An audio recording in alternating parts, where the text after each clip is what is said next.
Hello everybody, my name is Donato, current Masters runner at marathon distance and 10k, and also world record holder at marathon distance. But I'll leave that story to another day. Today is episode 10 of 119 days to go, so be sure to give this video a thumbs up, subscribe and hit that alarm bell. And if you haven't already seen the previous episodes, I would highly recommend follow the link below and you can follow the whole series. That's right, 119 days to go, episode 10. Yes guys, are you race ready? Yeah, we've still got a number of weeks to go. We are over halfway, and today I'm going to talk about using a sample race.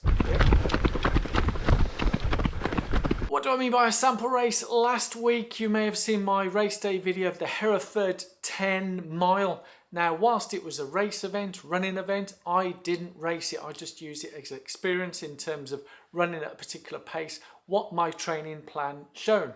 But also the key thing for a lot of you watching, maybe it's first time you can take part in an event, and it's crucial to get that kind of experience being with people, surrounding with people, especially if you're going to be taking part in an epic marathon major like London Marathon, where there are tens of thousands of people. So whilst Hereford 10 miler, there was 200-300 people there.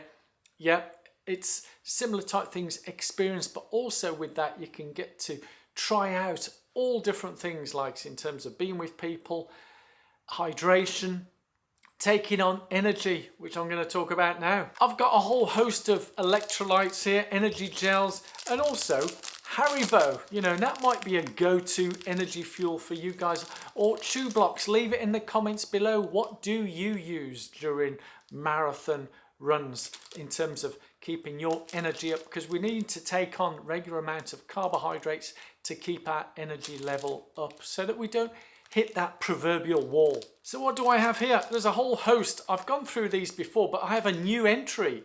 That little diddler.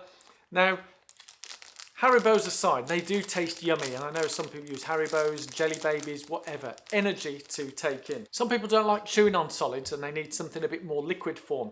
Now, when you look at these four, all different sizes, I'll take the two extremes.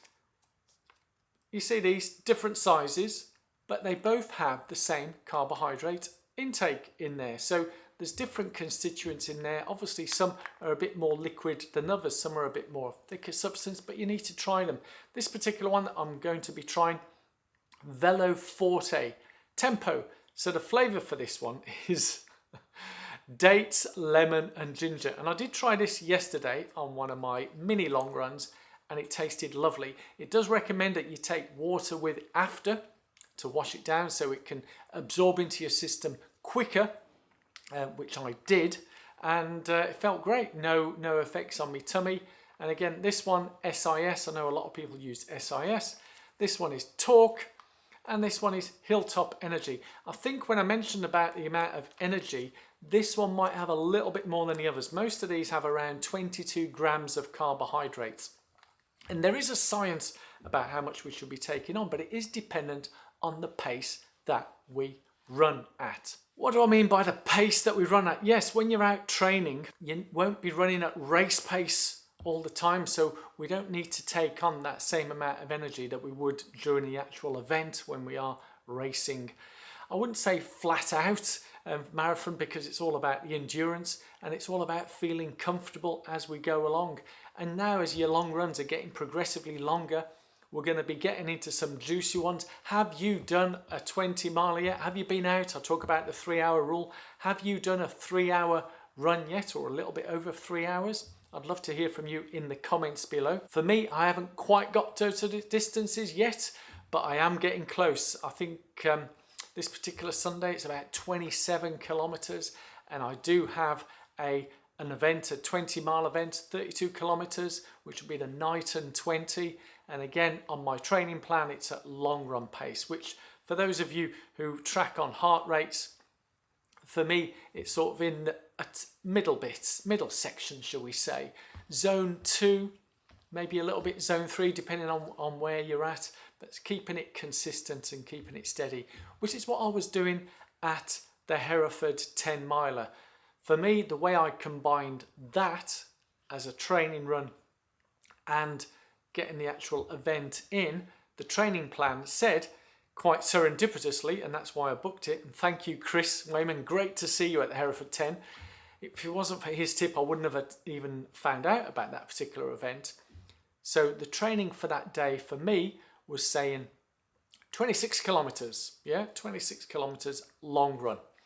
So, but the second half, 10 miles, 16k, was at marathon pace. So the first 10k was at long run pace. So I done the 10k first, completed that, and then went on to do the 10 mile afterwards, but at marathon pace or marathon effort. And I managed to keep that up, although it was very undulating. For me, it was essential to maintain a particular heart rate effort rather than pace, because when you're going uphill, and I'll do a video about when you can do pace and when you can do heart rate or effort, and it really does depend on the terrain and a number of other factors as well. But for me, the Hereford 10 mile was marathon pace. So as tempting as it was to race, I had to let other people go. And it takes a lot of discipline to do that. I know, Colin, you mentioned it is difficult when you're at an event. You want to go gung-ho. I do too. But once you've let the fast guys go at the beginning, you can then get into your own pace and get comfortable. But again, there'll be people who started off slow and they start passing you in the middle of the event, which I had as well. And it's tempting to latch onto them and go a bit faster. But no, resist, resist, resist. And I did. Although for the last 2 kilometers, I did kick on a bit. So I did open the taps, let the gas out, whatever phrase you want to do. So I did go mildly quicker, shall we say. And it felt great. And for me, it was a great confidence booster.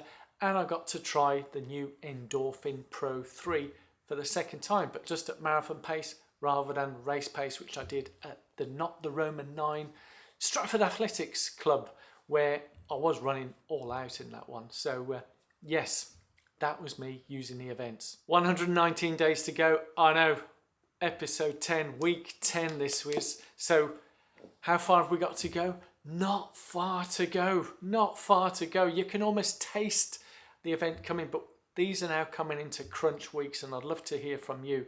These long runs, there's all sorts of tips and tricks out there that can help you in terms of doing that, but it's essential just to ensure that you have the right energy, nutrition, hydration with you, but also in terms of the preparation up to the days that you're doing your long runs, which I've covered in some other videos. So follow the link below, have a look backtrack on some of the other episodes where I talk about hydration, nutrition and all that type of stuff.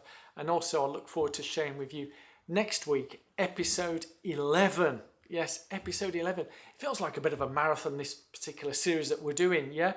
But I do love sharing with you guys and following on the journey. For me, I've just completed, it would have been week 3, 4. It's been feeling good. I did have a few niggles this week from the Hereford 10, but also my little mistake of going out on a trek around the Malverns on the Monday when really I should have been recovering properly. So my bad. Going out for a walk around some steep hills doesn't really help with recovery for me. Maybe it's because I'm getting old a bit now, but I have put in some good sessions this week. Well, one particular good tempo session and also a long run, and having another long run coming up on the Sunday when you're watching this. So thank you so much for watching. I look forward to seeing you next week, week 11, episode 11, however you want to call it. Take care, love you lots. See you in the comments below, and let's see how we progress with this coming week. Take care, guys. Love you all.